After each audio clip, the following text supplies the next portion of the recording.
and welcome everyone to the third webinar session. We began this last year, and we had our first webinar session was with Lynn Hunt on the global aspects of the French Revolution. In the spring, we had Julian Jackson, and we discussed 1968. And today, our theme is confessional violence during the wars of religion. And we have three experts on this topic to join us. Matt Holt from George Mason University is going to lead the discussion. And he's written widely on the French Wars of Religion, but he's probably best known for his French Wars of Religion, the book 1562 to 1629. We're also joined by Penny Roberts at the University of Warwick. Hi. And hello. And she, again, has written widely on this topic, including a monograph titled A City in Conflict, Troyes during the French Wars of Religion. She was also a co-editor for the supplement to Past and Present, which we'll be talking about today. And we are also joined by Keith Lauria at North Carolina State University, who wrote a wonderful book on religious violence, Sacred Boundaries, Religious Coexistence and Conflict in Early Modern France. So I'll turn the session over to Mac, and perhaps Mac can tell us a little about one might say the article, the article that really got this topic going in the 1970s by Natalie Zemon Davis, the Rights of Violence. Okay, thank you, Chuck. And let me thank Dave also for setting this up and for inviting Penny, Keith, and myself to participate today. When Natalie Davis first published her article, The Rights of Violence in Past and Present, in 1973, it was something so different from everything else I had ever read. And yes, I'm old enough to have been a student in 1973. And the article was just so completely different than anything I had read on the French Wars of Religion that I couldn't know it at the time, but it would be a paradigm-shifting piece that would turn scholarly attention in a very different direction. To give those of you a taste of what life was like before the Rights of Violence appeared, most accounts of the Wars of Religion, and if they included anything about religious violence at all, treated it either as something that was really politics or some aspect of material life, economics, or simply treated as fanaticism. That is, it wasn't dealt with as a significant part of the religious wars at all. And just as a brief example of that, one of the first things I was ever asked to read on the French Wars of Religion as an undergraduate was something that here in the United States, for you, Penny, you may not be familiar with this, Keith's pamphlet series, a short pamphlet edited by John Salmon called The French Wars of Religion, How Important Were Religious Factors.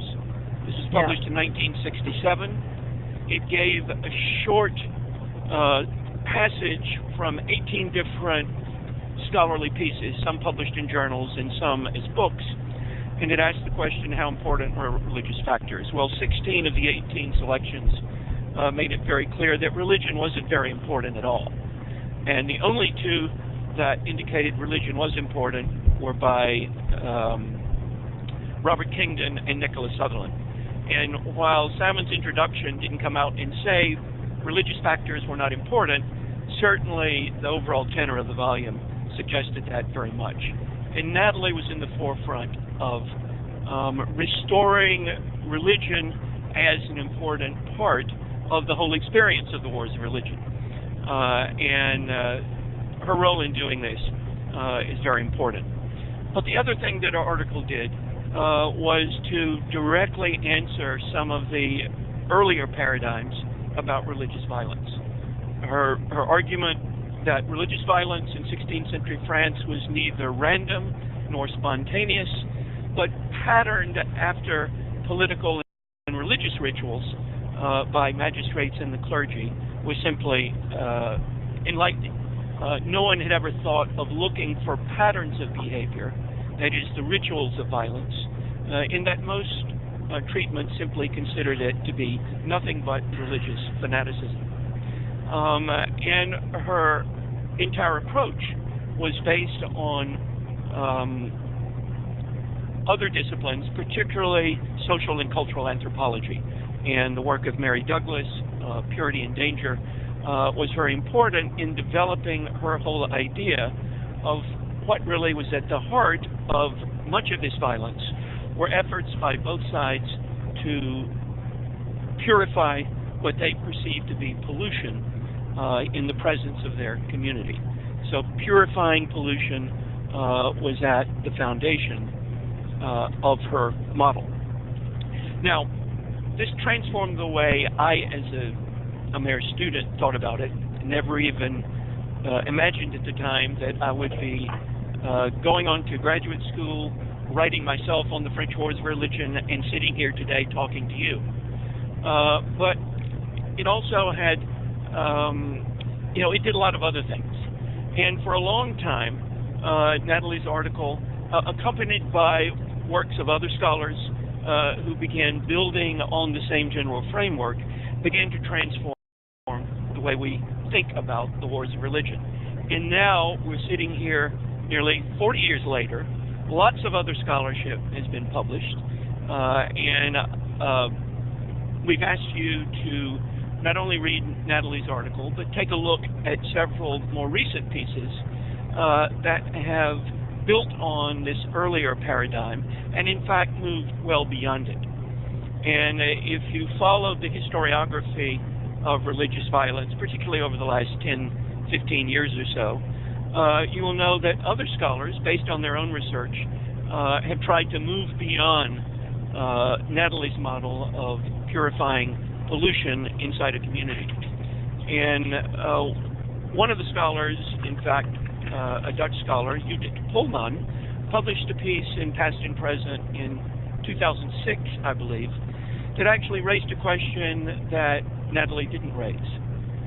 All of the very interesting and intriguing illumination about religious violence that she produced in Rights of Violence didn't really attempt to even answer the question, why did violence break out in some places and not in others? And then later on, other scholars, and particularly Keith Luria, raised a related but even different question.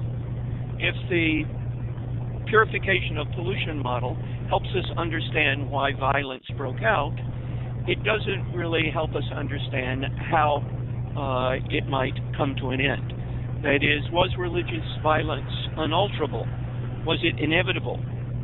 Were there ways in which communities that had experienced violence could, in fact, find ways to get along together, to coexist without religious violence? So the readings we've asked you to read, in addition to Natalie's article, help bring us up to speed in dealing with some of these more recent questions. I'd like to begin by trying to get as many of you involved and to help you participate. I don't want to see and hear myself on screen for the next hour and a half. I want to hear what you think. And I'd like to start by asking what your general reaction to was to reading the original article, The Rights of Violence. When I first read it in 1973, it was a very different world. Scholarship has come a long way. Obviously, your first reading will be different than mine was nearly 40 years ago. And I'd be very interested in hearing from you before we get to the questions that we asked you to consider, just to see what your general reactions were to your first reading of The Rights of Violence. So any of you, feel free, hit your hand-raising button, and we'd like to hear from you. Here we have Nicole Garber.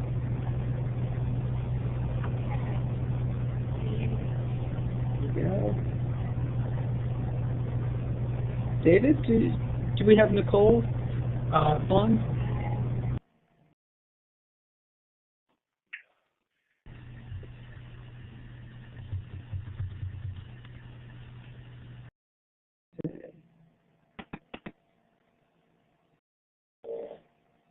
I've been cut off. I don't hear anything. I can hear you, Chuck. Okay. Yeah. Okay, I hear you now. Do we have Nicole on? Is that her at the bottom?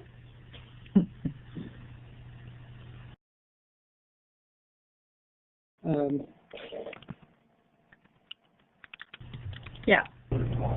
Yeah, Nicole, you might try writing in your question. Okay. Is there someone else who wants to go ahead and jump on in? Is Aaron? Hello? Aaron Sujek? Yeah, that was actually pretty good. Can everyone hear me? Yes, go ahead, Aaron. Yeah. All right. Yeah, I actually really enjoyed this article, and I thought that it approached violence of this sort in a way that I've never really approached it, in the sense that it was very, I guess it was just had like a level of thought behind the violence that I don't usually think about when you think about just intense religious riots. And she laid that type of violence out in a very clear and good way, like with her examples about just the very specific examples about what happened in these riots. So, yeah. Good, thank you. Yeah. Nicole has raised the question, or the point that what she found interesting in the readings was the involvement of women and teenage boys in the violence. Yeah, it's an interesting aspect of a lot of Natalie's work, and if you've read her collection of essays, Society and Culture in Early Modern France, in which Rights of Violence is reprinted, she has a lot of other research directed toward male youth and women and their roles in early modern French society generally. But that's a very good point. Anybody else want to share your reactions to reading Natalie's piece with us? I think we have Kevin Green. Can you hear me? Yeah. Yeah, yeah. Yes. Go ahead, Kevin. What got me most of this and the other article is just the amount of violence, since I don't really know that much about like French history at this time. It was just like fascinating to hear like these Catholics and Protestants going to such levels of like violence that it just, yeah. That's all I have. Just, yeah. Yeah, well, it raises one of the real questions that everybody who teaches the French Wars of Religion, indeed everybody who teaches the Reformation generally, has to deal with. Why was there so much violence, and popular violence, not soldiers against civilians, but neighbors against neighbors? Why was there so much in France? There was nothing like the St. Bartholomew's massacre anywhere else in Europe. What was there about this level of violence that helps us understand what was going on, and at the same time see that despite everything you read, not only in Natalie's article but in the other pieces, there were long periods when there was no violence. Even during the long period of the Wars of Religion, during the second half of the 16th century, there were periods of peace, periods of tenuous coexistence, but definitely periods where there was no violence at all. But clearly the level of violence in France is something striking, and it's not surprising that this is something that should stand out to you. Yeah. Penny would like to add a comment. So why don't we jump to Penny and then we'll go to Chris and Leah. Okay, if I can. I won't monopolize the time. I just wanted to say that I suppose when I first read Natalie Davis, which was in the 80s, so a bit later, but read it very much in the context of the sort of social history I was studying at the time. And when I went back to it when we were editing the volume you mentioned earlier, it was really striking just how, I've been teaching it for years, and I'd rather simplified it, I think, really, is just how much depth there is to it. Nicole's comment about women and children, for instance, being involved, or women and teenage boys. It's really striking how much she got into that article about the role of the judiciary and so on. And as Max said, just really striking how she was able to sort of give a very clear paradigm for what was happening at the time. So that was really what I was going to comment on. Yeah, and I was impressed by how that collection of articles you edited, each author took an aspect of Natalie's work and developed it, because there's so much there to develop. It can go in a lot of different ways. And it's really stood the test of time. I think that's the thing. Yeah. Yeah. Chris Schilling. Chris, hit your microphone button. What I was kind of impressed by was the way that she looks at people sort of as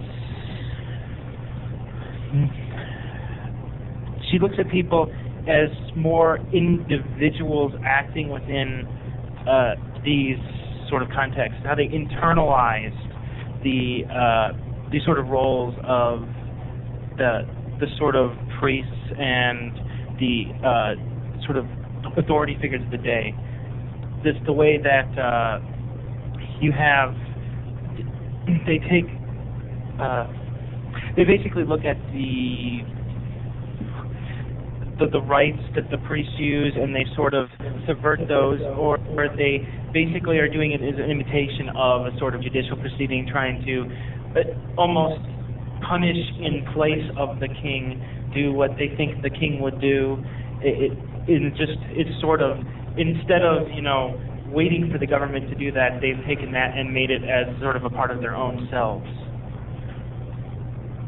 Yeah, that's Mac. Do you want to respond to that? Because that seems to be an issue that I noticed in several of the readings we did that were assigned for today, is the role or absence of kingship.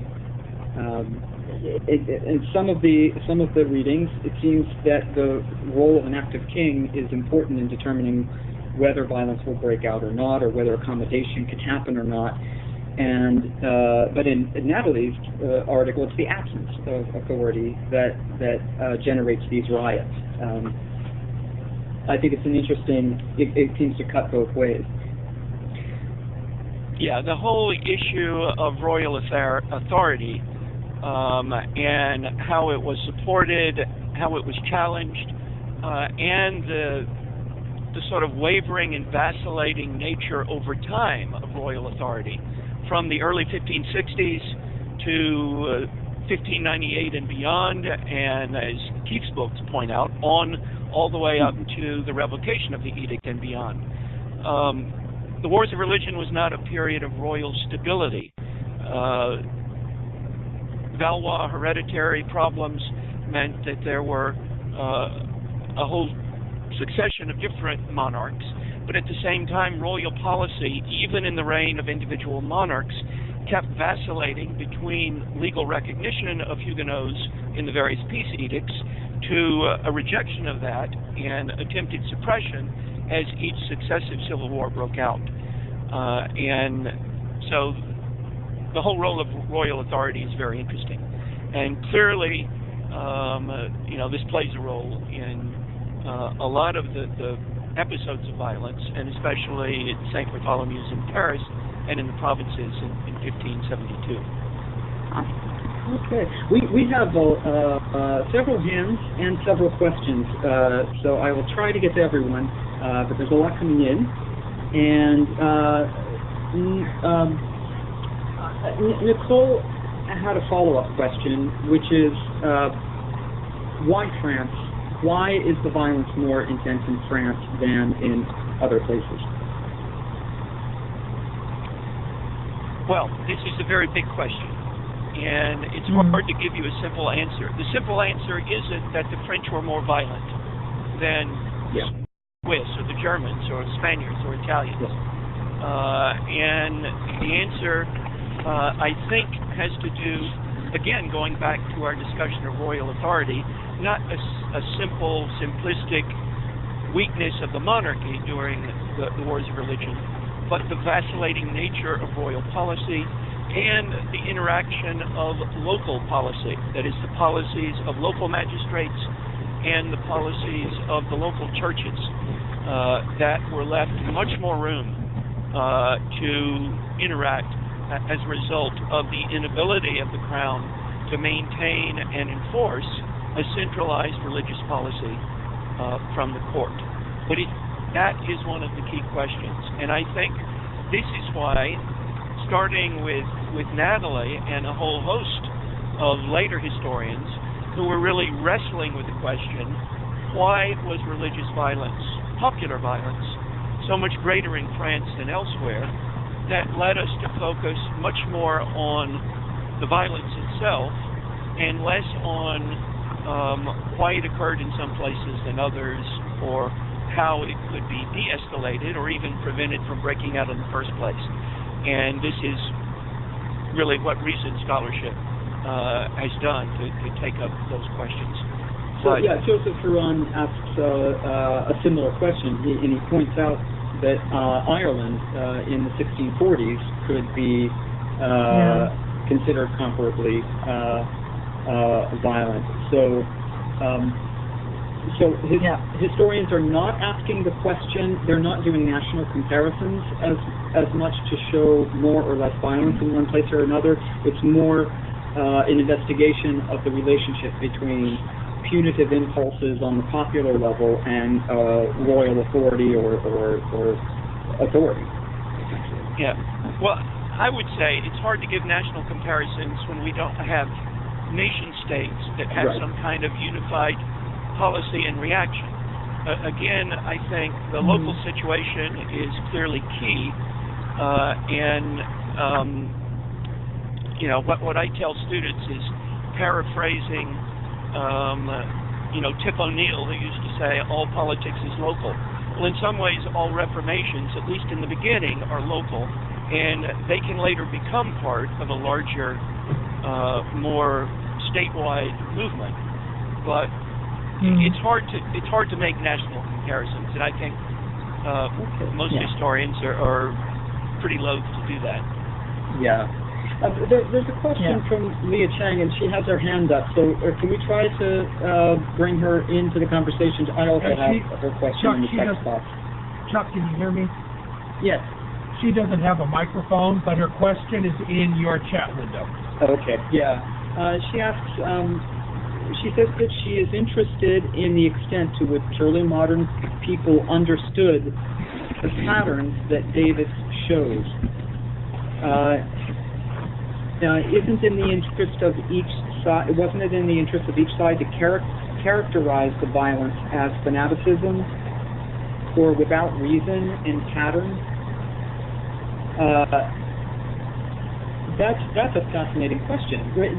Certainly, that's what we would do. That's a very interesting question. That's how we would have done it in the late 20th century. We would have said that the violence of terrorists or what have you is irrational and doesn't have a possible explanation. And yet, the primary sources that historians draw on, including Natalie Davis, reveal religious patterns. Why would they do that?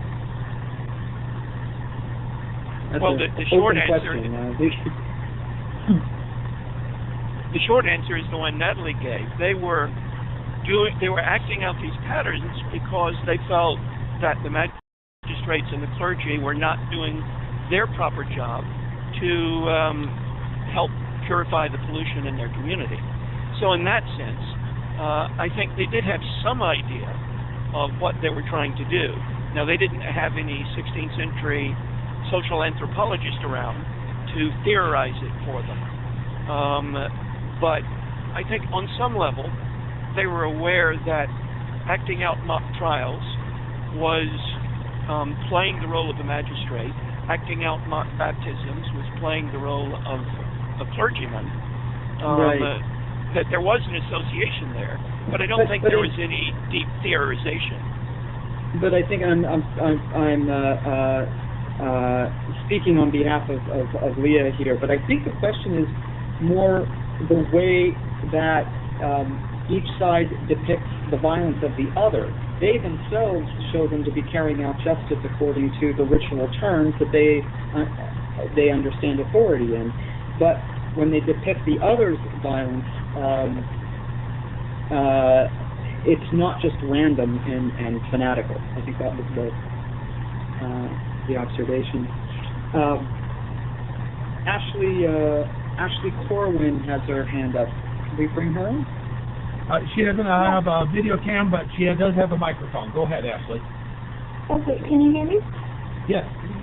Okay, I just wanted to comment generally on the aspect of ritual that was brought up, and especially how it differs between Protestants and Catholics with the treatment of the body, of dead bodies after they were killed. And she hypothesizes that it has to do with the Protestant conception of purgatory and the lack of that conception. And I was wondering if there were further work done looking at that aspect.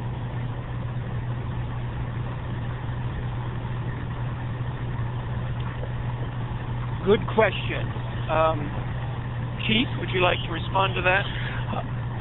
First of all, let me ask you, can you hear me? Yes. Yes. Yeah. Okay, because I'm getting a lot of feedback from my own microphone, and I'm having trouble. I actually couldn't hear the last question. So No, I think we need the question. We need the question repeated, I think. Okay. Can you hear me I'm still? just not hearing well here. There is a background noise. I'm not sure where it's coming from. Yeah. Yeah, Ashley, it might work better if you could type your question, because I know your system's giving us a lot of feedback. That's better. It's gone because I cut off her microphone. So Ashley, if you could please type the question. Okay. Yeah. Yeah. Can I? And Chastity, can you hit transmit to go on screen? Because I know you have had a question for a while. Yay. There she is. Yes, can you hear me? Yes. Yep. Okay. I just wanted to say that in Natalie Davis's article, I found it very interesting how the Protestants and Catholics differed in their acts of violence and how their preferred targets differed. With the Protestants normally attacking those in church leadership roles, such as priests, monks, etc.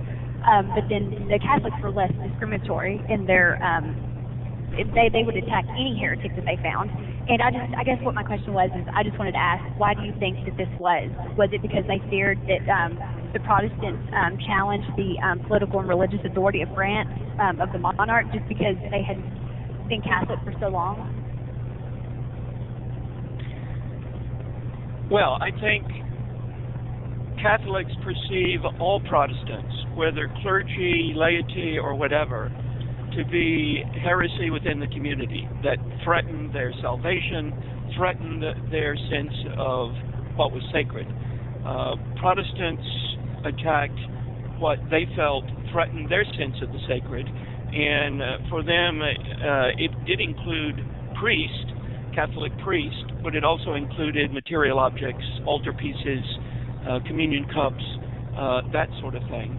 So there was a similarity to both sides. They were targeting their violence toward what they considered were the main pollutants of their perception of sacred society. And they happened to be different things because they had, well, different rituals, and most of the Catholic sacraments and a lot of the rituals accompanying them were believed to be simply mundane and ordinary, not sacred by Protestants. And they attacked things that were attached to those. Does that make sense? Yes. Thank you. Yeah. We have, Ashley has typed in her question, but there's one before that by Liliana Milojevic. An interesting background question to the wars of religion and the violence.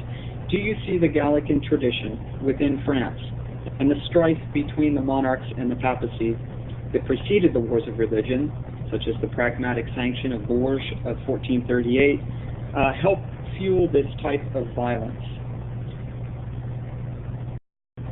Does Gallicanism play a role in any of this? Well, I think Gallicanism certainly plays a role in the way the French church and the monarchy responded to the advent of Protestantism. I'm not sure it played directly into the rituals of violence that Natalie was talking about, but I certainly think it played a role in the way the French crown and the French church responded to the sudden and overwhelming growth of Protestantism in the sort of decade preceding the outbreak of the Wars of Religion. Yeah, Keith, did you want to... Could I? Sorry. If you can hear me. Yes, we can hear you. I'm still getting a lot of feedback from my own microphone here, but I will just add to what Mac just said. One thing that strikes me, and I don't think we should forget, is that under Gallican ideas, and this notion of a sort of independent, autonomous French church, that also created a possibility to actually try to negotiate for peace at times. It didn't work, I admit, but starting in 1560 and thereafter, the notion that the French church could reach its own accommodation with Protestantism was something that grew out of the Gallican tradition. So it maybe didn't feed into violence, but it could feed at times into efforts at peacemaking. Interesting. Yeah, Penny. Not very satisfactory in the long run, I admit, but at least. Sorry, Penny. No, I was just going to bring in the role of the courts, the judges, which we haven't really discussed. We've mentioned how perhaps popular violence reflected that people felt that the judges weren't taking on their full role, but actually they were just obeying the Crown's judgments on the way that policy should be pushed forward. But they certainly had a very strong Gallican view of the position of the monarchy in relation to the papacy and indeed in relation to the church. And it's worth remembering that Gallicanism also promotes the idea of a church that's independent from the Crown. It's not what the Crown would support, but one Gallican line of thinking is really that the church should be free of Crown interference, which of course is not what the earlier agreements with the papacy and so on had actually instituted, which actually was a Crown that was able to appoint bishops and so on in the church with papal approval, but really having much more control. So the Gallican influence works in a number of ways, actually, I think, but probably, as Max said, not at the level of popular violence, but much more influencing the elites who are controlling, obviously, the way that the courts are dealing with the Protestants at times when they're allowed to, but also when they're actually instituting peace, as Keith mentioned. So it operates on a number of different levels, I think. Yeah. Ashley has asked the following question. Regarding the aspects of ritual and rites surrounding Protestants and Catholics' treatments of the bodies of their enemies, Davis hypothesizes the Protestants were not as concerned with desecrating bodies after death because they had rejected the Catholic conception of purgatory. I was wondering if any further work has been done looking at this difference, and if Davis's theory has panned out more in the scholarship. Perhaps, yeah. I'm going to turn this over to Keith because he has done some fascinating work on cemeteries and burial rites that relate to this, but this is a very interesting question. Again, I'm sorry, I'm having just some technical problems. Could you just very briefly repeat the question to me? Okay. And I will try my best. Sure. Davis, the question is also in the chat window where you can read it. Oh, okay. Yes, okay, Ashley Corwin's question. Ashley Corwin's question. Essentially, does Davis's hypothesis, the Protestants were not as concerned with desecrating bodies after death because they rejected purgatory as a concept? Have scholars built on that idea, and has it panned out in recent scholarship? I have to say, my impression is that scholars have not pursued that particularly. There may be something that Mac or Penny know that I don't. But what has been pursued is the question of conflicts, and Penny has done this work and others over burials and the places for burials and so forth. The level of, or the amount of body desecration, if I can call it that, after the worst of the popular violence of the wars of religion becomes less of an issue.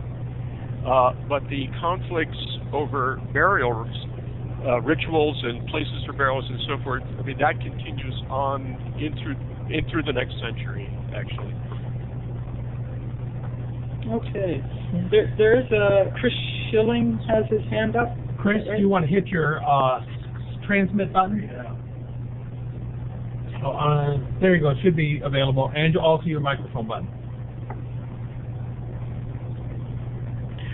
Okay. I had a question regarding the sort of, a question regarding the sort of the sheer level of division. There seems to be a lot, of division, and this is not just what you would call just minor problems. They're having really just the level of division is so high that it's just almost to a modern perspective just sort of unbelievable. You see, like, these same Christian groups today essentially acknowledging themselves as being part of what is the same religion, but at the time they are just completely rejecting each other. You have Protestants calling the Catholics God, the God of taste, and you have the Catholics doing the same sort of things to the Protestants, and it's as if they aren't at all similar, that there is no relation between these religions at all. And I was just wondering how prevalent was this sort of thing throughout Europe, or was this something specific to just how bad things were in France, and how does this, sort of this extreme level of division sort of develop? Well, you're asking... I don't mind. Go ahead, Penny. Okay. You sure? Okay. I thought, because Mac, you're doing a lot of the talking, so I thought I'd give you a rest. Thanks. No problem. I think it's worth saying that, the only response to religious division is not violence. There are other responses as well. So there are people who are talking about the fact that they should be, as both being Christian, united together. So there are whole other discourses going on suggesting that they should be trying to get on. And indeed, as Mac has said, there are long periods when there is coexistence in certain communities. So it's not that people are killing each other all the time. And obviously that, in a sense, the wars of religion wouldn't have lasted so long if they'd all just been hacking each other to pieces from the outset. There wouldn't have been so many people to do that to. Bit of a flippant remark, but so it's worth thinking about that as well. That it's not just about I suppose what we need to think about is why there are moments when it becomes much more extreme, the violence, and that is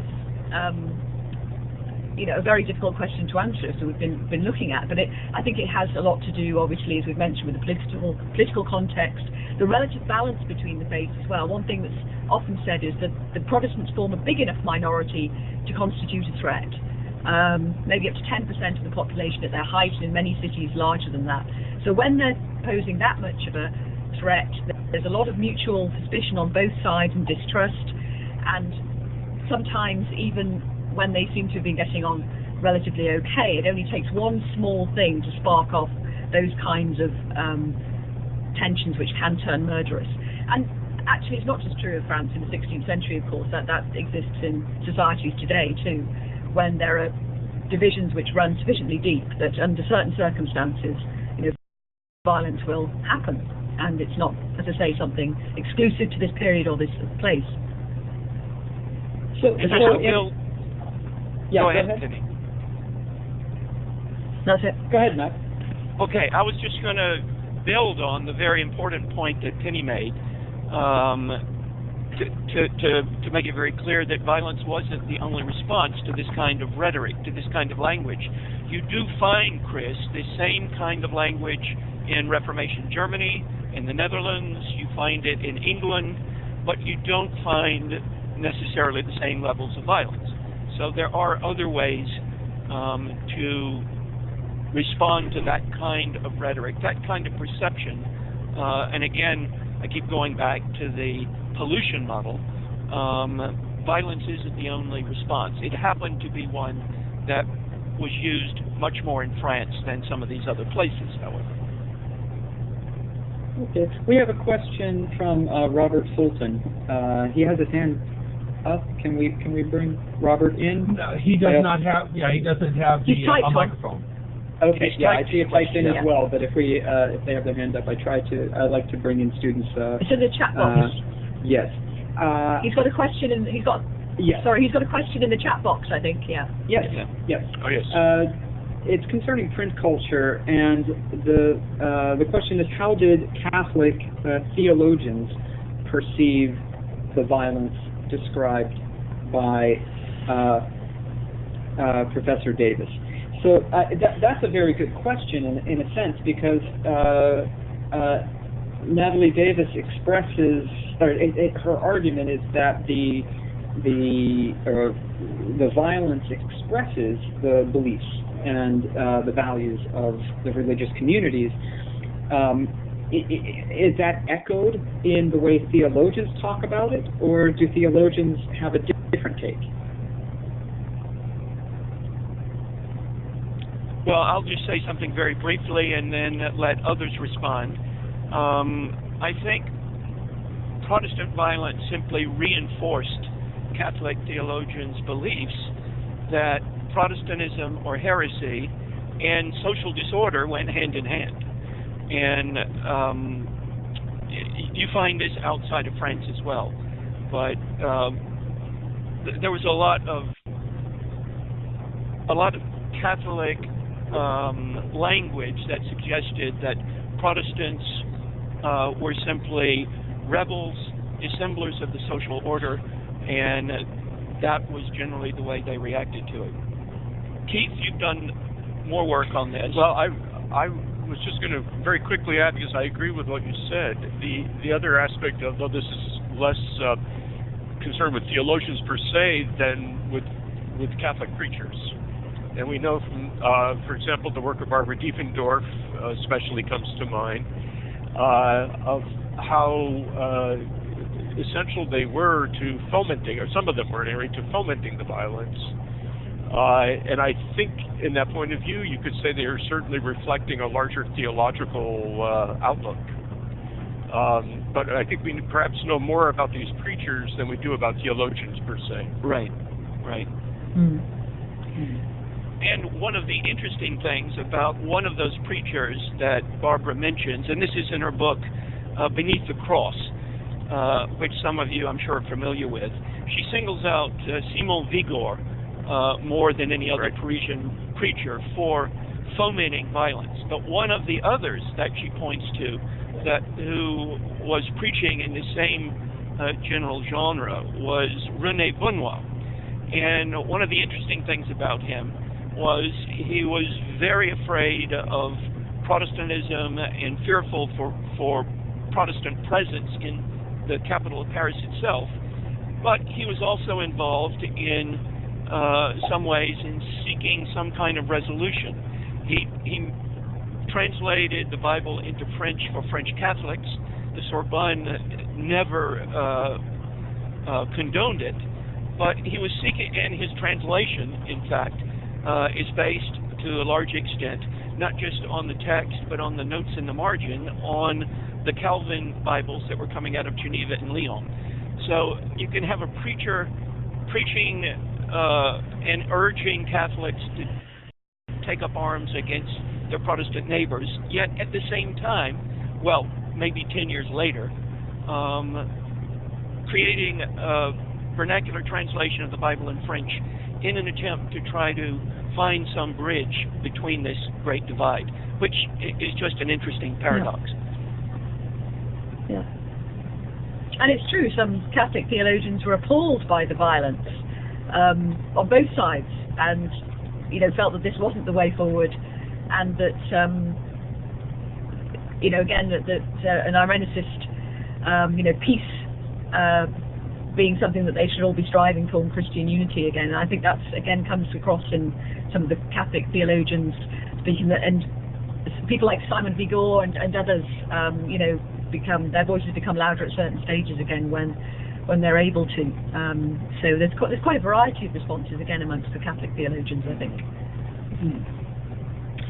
Joseph Rouan has a question. What role was played by the fact that French Protestantism was Calvinist and therefore more radically reforming than its Lutheran or Anglican counterparts? So, if beginning with Davis, we see the violence expressing the beliefs and the theology. Well, then, can we compare the violence then in its Calvinist form, in its Anglican form, or in its Lutheran form? Well, it's certainly true that there was a revolutionary message in Calvinist theology and doctrine, and in some ways this might have affected the way the French crown, local Catholic magistrates, and even the Catholic Church would have responded to the advent of Protestantism. I don't know if it informs us, and I'm not sure in which way it informs us, about motives for Protestant violence against Catholics, because certainly while Calvin was alive, he strongly discouraged Calvinists from taking up arms against the state, and he died in 1564, and there were more radical political ideas that emerged out of French Calvinism later on, particularly getting closer to St. Bartholomew's Day. But even though Calvin's own theology was pretty radical, he did his best to discourage violence by the Huguenots in France. Yeah, but I think Keith makes the point that it is truly revolutionary. The Calvinism is radical and revolutionary, and one of their goals was to morally regenerate society through and through. So,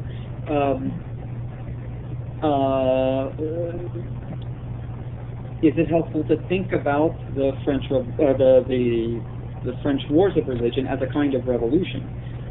Should we be comparing it to the violence of the French Revolution in some ways, which was also obsessed with moral regeneration? Maybe. Do you want me to try to respond to that, or? Sure. My response is going to be a little bit confused, I'm afraid, because until rather recently, I would have probably felt fairly uncomfortable with the idea that the Calvinist Reformation in France was particularly revolutionary. But in reading a number of things recently, including some of the articles in the Past and Present supplement that Benny was a part of editing, and some of the work of Philip Benedict, I've come to change my opinion on this to some degree. Not insofar as it was politically radical, except perhaps for the period after the St. Bartholomew's Day massacre, when there's a clear radicalization of the political ideas. But what Calvinism demanded is a really thoroughgoing, radical purification of religious life in society. And given the intimate connections between religion and politics and society in France, that posed a real radical issue. I've come around to that point of view, at any rate. Yeah. But I'll pass it back to Mac or Penny, who know that particular material better than I think. Well, in terms of the moral regeneration of society, you've got to be in charge of society to morally regenerate it, I think. And so we only really see that operating in towns where the Calvinists are in charge, places like Nîmes. Ray Mentz's work on that, for instance, where you see moral discipline being introduced through the consistory and so on.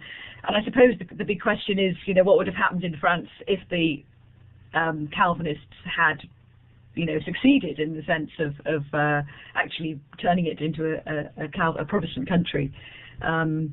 So it had revolutionary potential. I'm not sure I'd say it was able to be revolutionary ultimately, because it didn't succeed. It's also worth remembering, of course, that Calvinism is French. Calvin and all his main, his followers are all French. It's the French church in exile. So I think that's often forgotten, that actually, although it's referred to as the Plague of Geneva by Catholics in France, actually it's entirely a French production in many ways.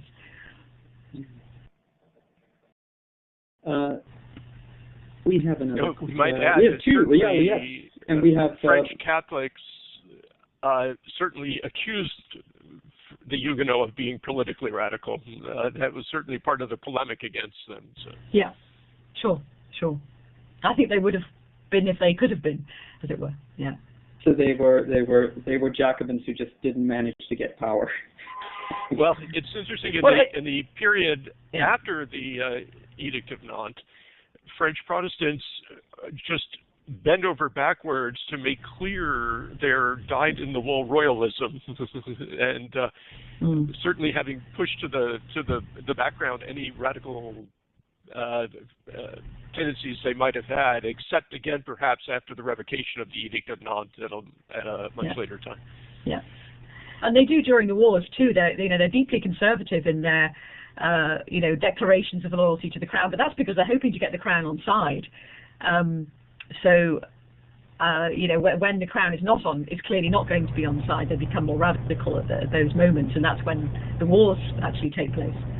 But that's a fascinating topic right there. If you're Calvinist, what do you do to get the king on your side, and all the practices and political negotiation around that. We have two hands up that also have the questions in the box, but I'd like to try to bring them on if possible. Melinda? Tiffany's on. Melinda, if you could hit your transmit button and your microphone button in the bottom left-hand corner, we can bring you on screen.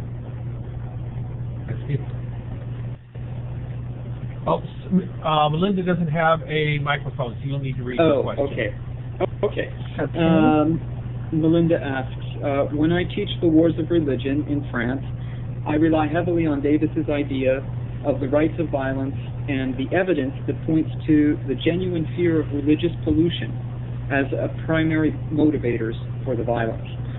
But I was wondering if anyone had a comment about older interpretations dismissed by Davis concerning the economic or social conflicts that might have sparked violent acts.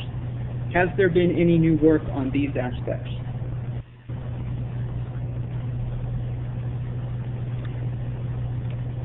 Shall I say something there? Sure, go ahead. Go on, Mike. Yes.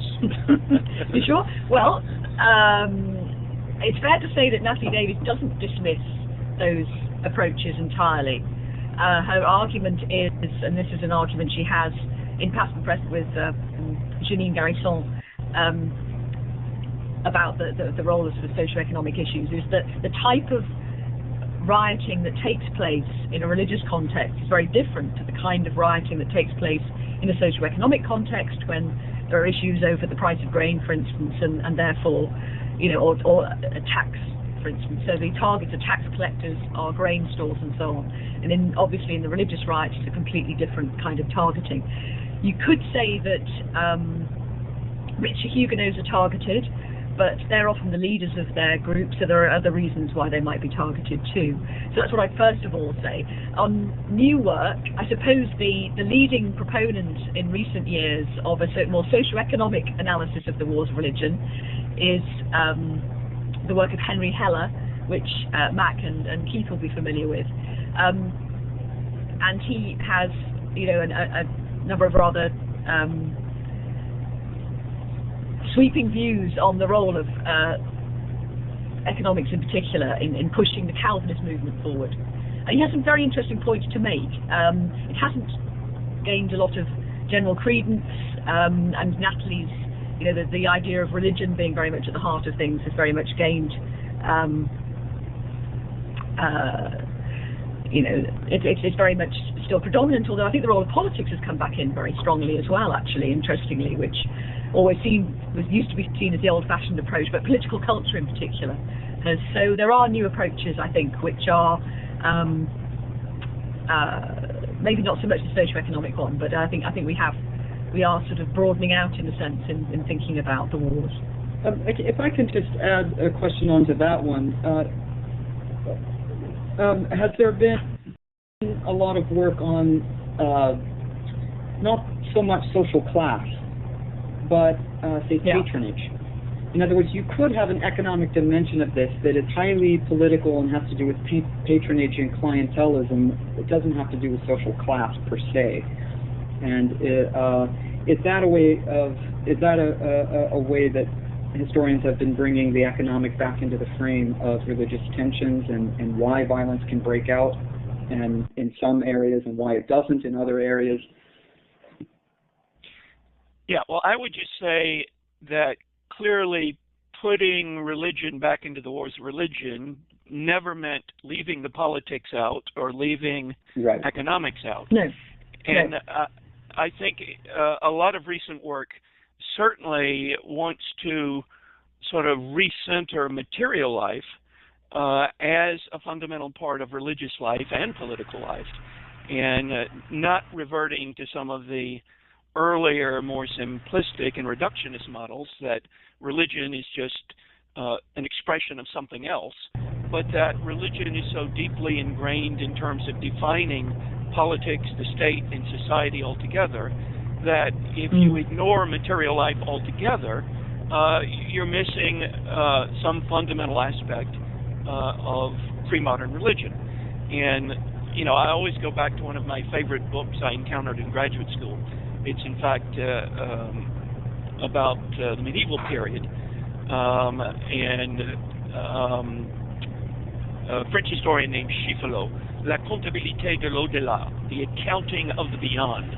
And he's looking at masses for the dead and how the amounts of money funding masses for the dead and its relation to a belief in purgatory. But there is a lot of much more recent work than that does, I think, try to bring material life, politics, and religion together, rather than just assuming that a correlation over time between grain prices and religious violence necessarily means there's some causation between the two. I don't think any historian, maybe with some of the work of Henry Haller, would move in that direction at all. And like Penny, I think Henry Heller's first book on Calvinism is actually very, very insightful. Chuck, could I add something to this? Yes. I think one of the best examples that I know of doing just exactly what you're asking about it, I'll mention because Mac is clearly too modest to mention it himself, but the article that he wrote on the wine growers of Dijon, which I think brilliantly ties together a religious symbolic analysis a la Natalie Davis, but from the other side of the religious divide, but with a very, very close attention to economic life and political strife in that city. And I think it really does an excellent job tying those things together. The other work that I was going to mention, I tried to type it into the box, but I mistyped it, so I'll just mention it here. And it strikes me as something which is trying very much to bring the political back into this discussion, is Stuart Carroll's work on the Guise family, which I think, and other things that he's written as well, which I think does this, is trying to move things in this direction. Right. Well, thank you, Keith. I am Mac Holt, and I'm responsible for this message. You didn't pay me anything to put that in my... we have a couple of questions. Tiffany, can you activate your microphone? Tiffany. Sure, hi. My question, I think, is related to this issue of other causes. related to religious violence, not to downplay the importance of religion, but I was wondering if there's evidence that personal conflicts, maybe feuds or, I don't know, just whatever people were fighting about at the time, either exacerbated religious violence or were exacerbated by that. Is there any evidence for that at the time? Well, I think there is some anecdotal evidence of cases of that. I don't think you can discount that this happened altogether. I don't know of anyone who has specifically tried to, collect information and make a study of that approach. But the closest thing to that, and it doesn't really get to your question, is Barbara Diefendorf's analysis of religious violence in Paris. Because at St. Bartholomew's Day, the first Protestant targets were those who drank in one pub, a Protestant pub or tavern against a Catholic tavern, and showing that, the violence wasn't random, and that they had clashed before, particularly over the Gastine Cross in Paris. But individual feuds, individual issues, I'm sure there are examples of that, but I don't know of any study that has tried to look at that in depth. It's quite hard to reconstruct, I think, but certainly there are those Catholics who give refuge to their Protestant neighbours when they're threatened with violence. I mean, as Mac mentioned, St. Bartholomew's Day Massacre in particular, but it happens in other episodes of violence as well. And so, some relatives, some neighbours are making a choice either to turn people over to the authorities or not. And that, you might say they do that on a religious basis. Maybe it's the more seriously Catholics who are handing the Protestants over, but I suspect there are personal issues there as well, both from neighbours and family. And of course, it's worth remembering that within families there are Protestants and Catholics as well, as Keith has very much shown for the 17th century, but also in the 16th as well. There are families who are struggling with the fact that, what comes first, their familial loyalties, or whether they feel that the religious issues are such that they need to put those as a priority. We have several questions here that we can turn to. Oded Rabinovich, can we bring him on? He has a long question here. If we can bring him on, that would be great. He does not have a microphone. Okay. I'm wondering whether you could discuss the role of formal models versus actual politics in the development of popular violence. Davis stressed the adoption of roles and responsibilities by religious crowds. In other words, they took over the role of the authorities. And more recent work has stressed the role of law and political arrangements in regulating and constraining violence. How would this work with the view of a society whose politics very much work through exceptions? This is Naudet's idea. Or informal patronage networks. I think Keith Loria's work pushes in this direction, but I'm wondering whether you could elaborate some more. I guess I'm being called on here. Yes. Yes. I'm not entirely certain what Oded means by politics working through exceptions. But in general, I think, and this actually circles back to a question that we were started with at the beginning that I didn't comment on then. But I would say a couple of things just by way of perhaps provoking some comment from others. I would not, first of all, separate in any very rigorous way religious ideas from, or religious practices from law and political arrangements in France, in early modern France. I think, in a sense, the religious ideas always inform the law, and that's crucial. But what I have tried to show is that the extremes of religious violence could be moderated by reference to royal will and royal law. And this is, of course, I've particularly looked at this in the period after the Edict of Nantes, but Penny and Jeremy Foa and others have looked at this for the earlier period, that the law provides a framework in which, or law and loyalty to the king provides a framework in which the tensions between the religious groups at least can be moderated to the point to tampen down the violence.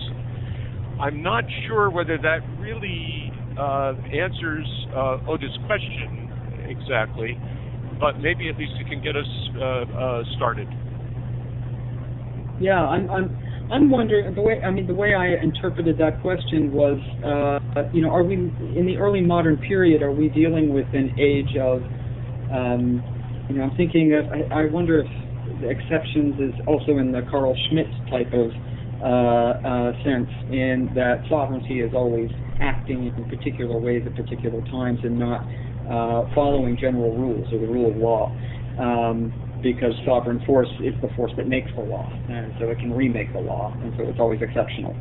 So I think the question is trying to get at that tension between law as an embodiment of something consistent and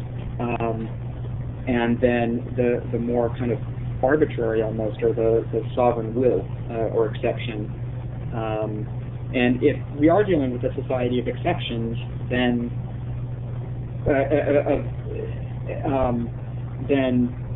how can we put so much weight on law and the authority of law in explaining, the crowd violence or the form it takes? I think that is it, but that's the it's hard to to know for sure. So feel free, Oded, if you want to add on there. We have a question from David Littlefield. I may have missed this, but I was wondering why this importance on the debauchery of women, which is a topic we need to turn to. Was religious violence against women simply a result of women's social standing at the time? Penny, do you want me to say something on this, since I we wrote read about your, the sort of sexual violence element? Yeah. Okay. Well, the issue around the sexual honour of women is, as it's suggested, it's about the position of women at this time, and the sexual honour of women is a reflection on the group. So to impugn the sexual honour of women is to impugn the entire group, is to imply that the men can't control their women, and therefore it's a reflection of how disordered and debauched and immoral this group are.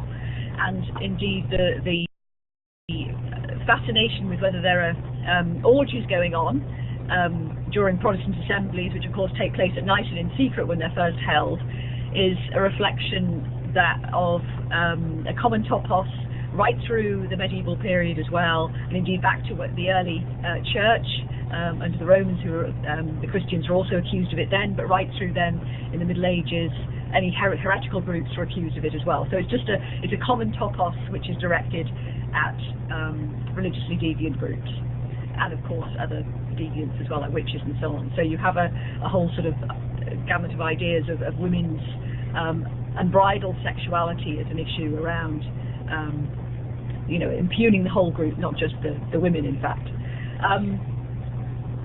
Religious violence against women, that's an interesting question, whether religious violence is directed specifically against women as such. In many ways, I mean, they do feature as victims of religious violence, as Natalie Davis said, but probably not to the same extent as men do, and that's again common across society. So again, it's a reflection of women's position, I would say. There was more violence against women in the case of army battles, right? So that if we distinguish between, is that right? that women were more likely to be targeted when you had armies coming through than if you had a religious riot. In terms of sexual violence, yes. Okay. Chuck Leah Chang has a note in the chat box about this also. Yes. Thanks, Leah. I was hoping Penny Roberts and Keith Loria could speak a little more about the violence against women and the gendering of violence. I was struck by Penny Roberts' analysis of the lack of a historical record about rape, while at the same time violence against pregnant women was a commonplace in accounts of the violence and also held up as an example of the extreme cruelty of the violence. Could you say more about why rape is not so present in the accounts of the violence, and is there anything symbolic or significant in the violence against pregnant women beyond representations of extreme violence? And is more work being done on the gendering of violence? Okay. Penny, before you answer, can I just jump in here? Yeah, absolutely. I want you to answer this question, and then Nicole has a question on the chat screen for Keith. But as our time is running out, there may be one or two people who joined in thinking they're actually going to get some answers to the questions we posed. If you and Keith could give short answers. You can wrap that up quickly at the end. Okay, I want to make sure we get to them. But go ahead, Penny. I'm not sure, beyond what I said in the essay, I have much more to say about why rape isn't so present in the accounts of violence. So I think I made a case there for the fact that because it's mostly Protestant accounts we have, they don't certainly want to sort of really name and shame, if you like, in terms of sort of acts of rape.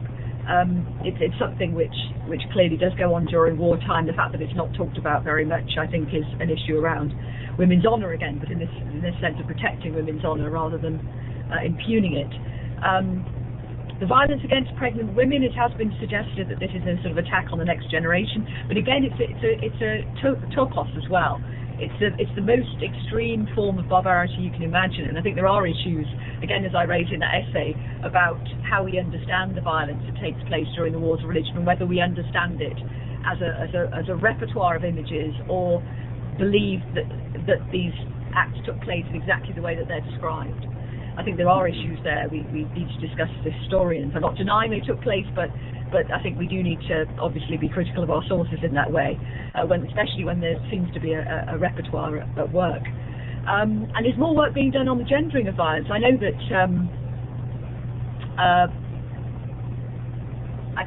Brian, is Sandberg. Yes, Brian he's Sandberg. working on it at the minute. So yeah, and particularly the period after through the wars, I think, and after the Edict of Nantes as well. So there is interesting work being done there on that topic. I'm not myself doing any more work on it, but it's an interesting topic. Okay. Okay. We do. Do you want to say this? Yeah. Chuck, can you read the note from Nicole? Yeah, there was a question by Leah too. Okay, we did that. Yeah, this is from Nicole. Going on with discussing Dr. Loria's piece, it was mentioned that local commissioners faced many problems in maintaining the peace, limited resources, a short duration of terms. Were the commissions perhaps set up to fall, or was this a pure unfortunate consequence of implementing a new system with the organizational skills they had at the time? Well, in keeping in mind Mac's desire to move to the other questions, I will just be very brief. I do not think they were set up to fail. I think there's always, in any early modern state, a great gap between the intentions and the ability to implement any kind of policy. It's quite clear that the commissioners during the wars of religion or in the period after the Edict of Nantes were really stretched, both in time and resources. They had to cover a lot of ground in short periods of time and so forth. I mean, I'm more struck by the fact that given that how much success they had, at least in the period after the in the 17th century. So no, I don't think they were set up to fail. I just don't think the state is ever capable of undertaking a full implementation of policies. And I think maybe I'll just leave it at that. Could I just say very, very quickly, on reading Keith's work again, I was really struck by the similarities between what they're trying to achieve before and after the Edict of Nantes, with the commissioners, in fact. I think it's very similar. Yes, it's just that they have longer to do it after the Edict of Nantes.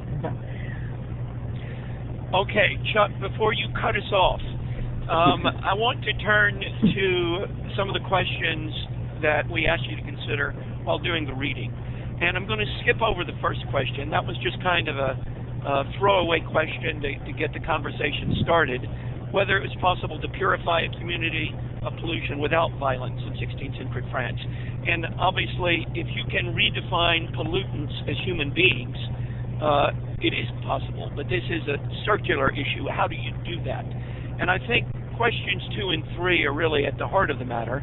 And I think Barbara Diefendorf's piece on peacemaking and Keith's chapter outlining different settings in Poitou, different towns and villages, go to the hearts of these questions. Why did violence break out in some confessionally divided communities but not in others?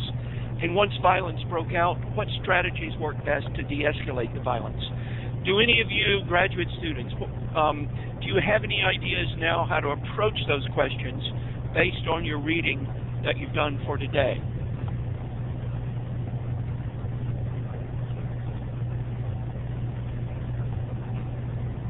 Chris Schilling? Okay, go ahead, Chris. Hit your microphone button, Chris. Yeah. Well, it seems that the most effective sort of strategies for sort of de-escalating the violence all seem to have some sort of external intervention. Whenever there's a problem, it usually generated sort of locally, and it would sort of percolate locally and cause problems. And it needed some sort of external issue to kind of come in to sort of de-escalate or just keep a lid on things. Without that sort of top-down sort of control, it seems that there was really not a lot of things that could be done once there was bad blood between the parties. It just tended to go into cycles. Okay, anyone else? Aaron?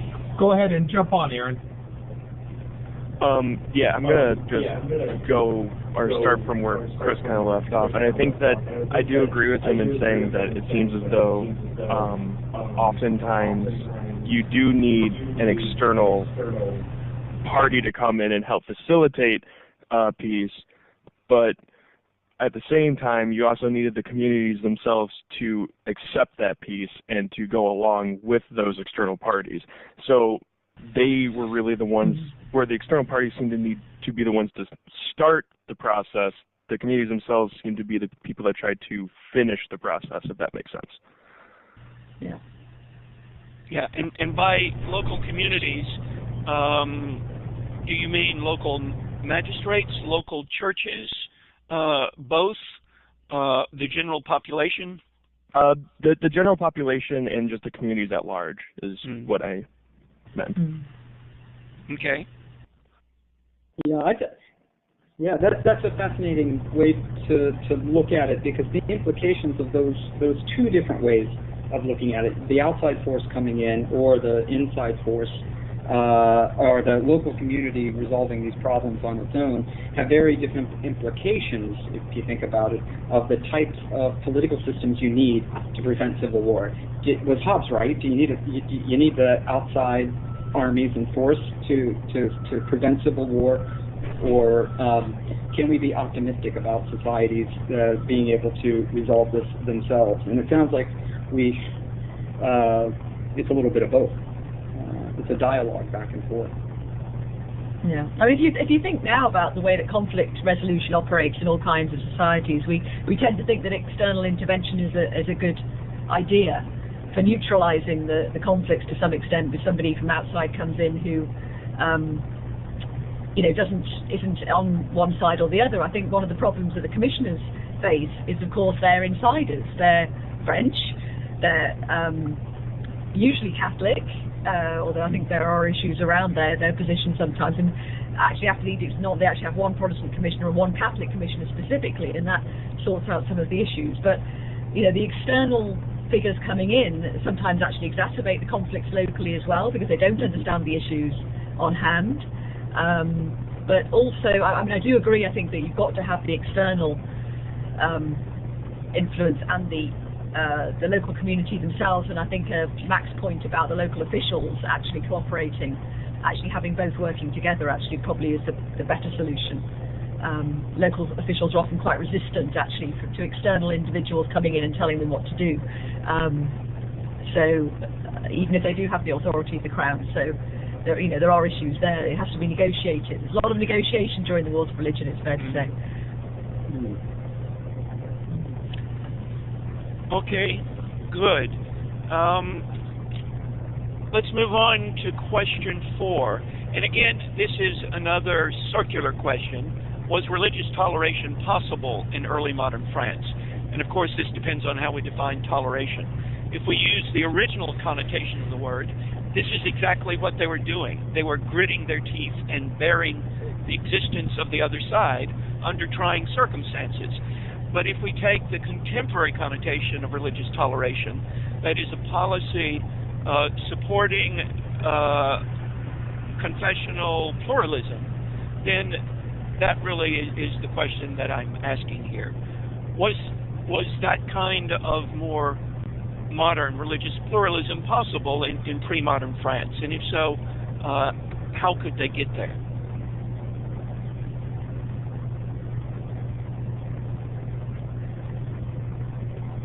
Anybody? Anyone? David Littlefield. Go ahead, David. Okay.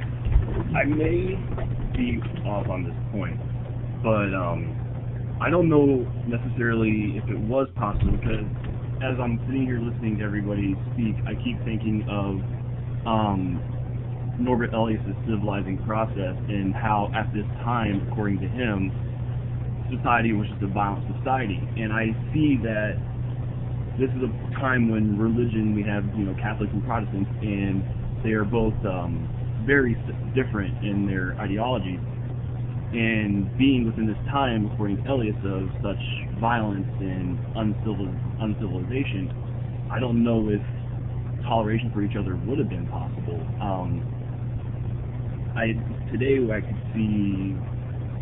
Today I think we would want to believe that there could be, but I don't know if there was, based on what I've learned from him in the past. So, take it from there. Well, certainly there were very few voices that were actually calling for this more modern definition of religious toleration. I mean, in France, I can think of Sébastien Castillon, Michel de Montaigne, but there just weren't very many. And whether it was actually possible to construct a more confessionally pluralist society remains to be seen. The best example of a multi-confessional society that I can think of was the city of Strasbourg for much of the middle to late 16th century, where you had a Lutheran church in one parish, a Reformed or Calvinist church in another, and a Catholic church. But this wasn't the policy of the city fathers. This was the only practical solution that they weren't real happy about, but it was more religious coexistence. Matt, could I jump in quickly on that point? It would be really interesting to know, and I don't think we do know, is the situation that, say, Stuart Schwartz has found for Spain and the Spanish Empire existed in France as well, where he was able to find individuals who dragged before the Inquisition, who declared, believe it or not, that before the Inquisition that they felt that people could be saved in any of the three faiths, Christianity, Islam, or Judaism, as long as they were good people and they followed the teachings of their faith and so forth. We have rare shreds of evidence in French communities where people say something similar about Catholics and Protestants, but we have no real systematic evidence of it. I mean, one can assume it existed, but we haven't found it a lot yet. It would be interesting to know if it's there. Robert Fulton makes the comment, based on research that I've done in the past year, the naissance, or the beginning of the more modern concept of toleration, was not really in evidence until it was advocated by Pierre Bayle in the late 17th century. Before that, it was not really possible.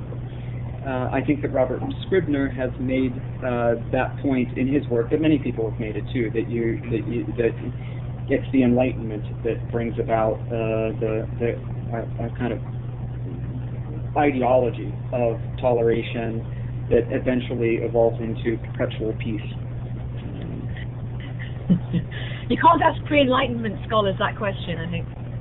Yeah, because we in the 18th century keep thinking we're discovering new things and they existed back then, or yeah. I see. Well, as Max says, it's all about definitions, isn't it, of toleration, and how you define your terms, I think, really, more than anything. Yeah. We have one more person on screen with a question and one more in the box. So let's hear Liliana first. Well, I was just gonna address what was just said.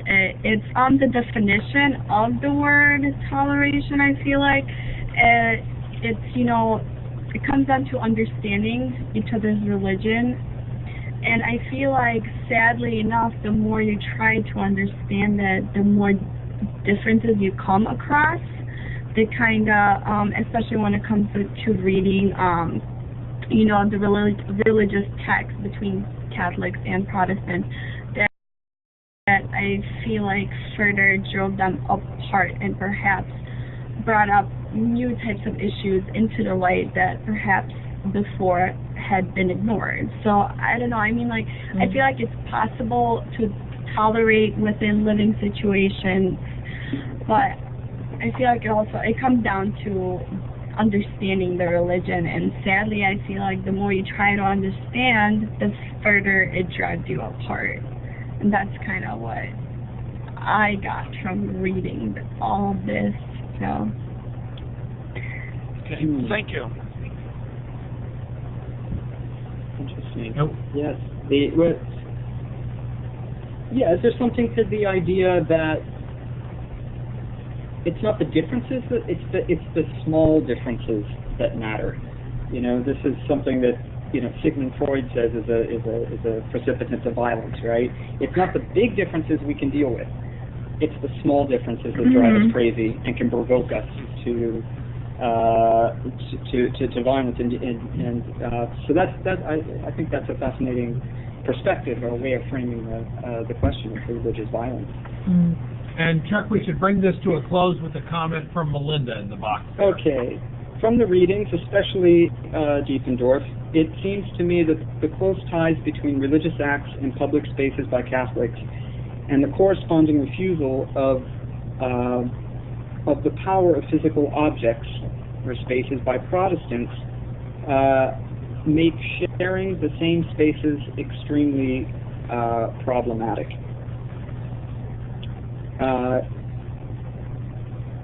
I would entirely agree, but I would also say it was possible for Protestants and Catholics to share the same spaces. And if you look at Ben Kaplan's book on religious toleration, in some cases they even share the same churches, although generally not at the same time. But yes, space is defined differently. I mean, Natalie's other major article of that period, The Sacred and the Body Social in 16th Century Lyon, makes that very point. Protestants and Catholics looked at urban space very, very differently, and it was problematic to share it. You're quite right. Okay. Well, thank you all for a wonderful session, and I think we got a lot out of it, and I'd like to thank the students for piping in so often. It was great to have a back and forth. And we can offer a round of applause to everybody. Yeah. Click your applause button. Where's my phone? There we go. So I'd like to thank you all. And next spring we'll be having a webinar session with Eric Jennings of the University of Toronto, and the theme will be French colonial history. And everyone will notice I've put up on the whiteboard on the main screen my email address. We are very happy to receive any comments from you about recommendations about how we can do this better and improve it. These webinars are something we're all trying to learn how to do well, so I appreciate your feedback. And I just want to say, thank you to everybody, and particularly Penny and Keith for giving up your time. Well, thank you to all. Thanks. No. Thank you. Enjoyed it. Okay.